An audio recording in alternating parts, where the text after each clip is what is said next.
I'm just glad they found it now. I don't want to be, picking him up off the field. I want my son here, and that's what I told him. I could have been dead on the football field. A.J. Gray probably had as good a spring as anybody on our football team. I think he's got the opportunity to be one of the all-time great players at Georgia Tech. Full house backfield. Two tailbacks and an H-back. A play fake. Sherrod looking to launch. Guns it over the middle, and that is intercepted. A.J. Gray. I can never say I got a chance to play in the NFL, practice, or anything. And A.J. Gray with his second career interception.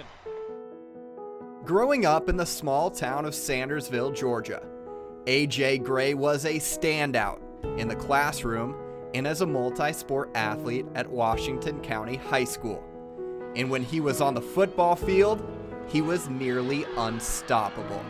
There was a video game growing up called Tecmo Bowl, and if you ever chose Bo Jackson, you were going to score every play. And when A.J. Gray played at Washington County High School, it was like playing Tecmo Bowl and playing with Bo Jackson.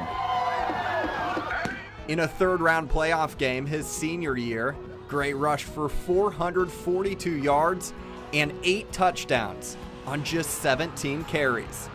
He led the Golden Hawks to consecutive state championship game appearances, was named a Parade All-American and Gatorade Player of the Year. When you saw those gold shoes, it was magic. When I watched him walk out on the field, I had no fear. I didn't care if we were playing the University of Georgia. I felt like we had a fighting chance when he was back there. Gray chose to continue his career at Georgia Tech, where he earned the starting job at free safety as a sophomore. And after 2 successful seasons leading the Yellow Jackets defense, Gray was preparing for a crucial senior year, until a doctor's appointment in May changed everything. Well, I was fine at first until me and my parents saw Coach Johnson get out the elevator, and then it was like, well, this can't be good because he rarely shows up at a doctor's appointment. The head coach don't come to a checkup, so that was my first indication that maybe something this wasn't going to be a really good meeting. We knew it was something serious when they called him.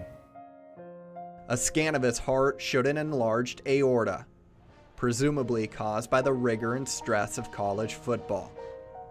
The medical staff determined his life was at risk if he continued playing. And just as his dreams of the NFL were taking shape, his playing career was over. I just felt like, I can't believe it's true. My career is ending. I'm over there, I'm consoling AJ, rubbing his back. He's pretty upset, and all of a sudden the room starts spinning on me. So I literally I'm like, okay, y'all, I'm about to pass out. So I told the doctor to keep talking, and I literally had to lay on the floor because it was like a sledgehammer had hit me. It was a hard day, the whole day. And I was speechless the whole day, and I was like, well, I tried to look at the bright side of it. Life goes on. There's life beyond sports. I said, son, that's life. One week you talking to a scout and you're starting to get interest from some credible agents. I said, then the next week, life happens. The hardest thing for any parent is to see your children's dreams not fulfilled. But you have to put it into perspective. You have to understand what the alternative could have been. And like we talked about, you can still fulfill that dream. You have to do it in a different way. One moment changed his life. And although he'll never again suit up on Saturday or feel the thrill of playing on Sunday, he's still alive. And now he can pursue a new future. I already knew what my plan B was, either get a job with my IT degree or get into coaching.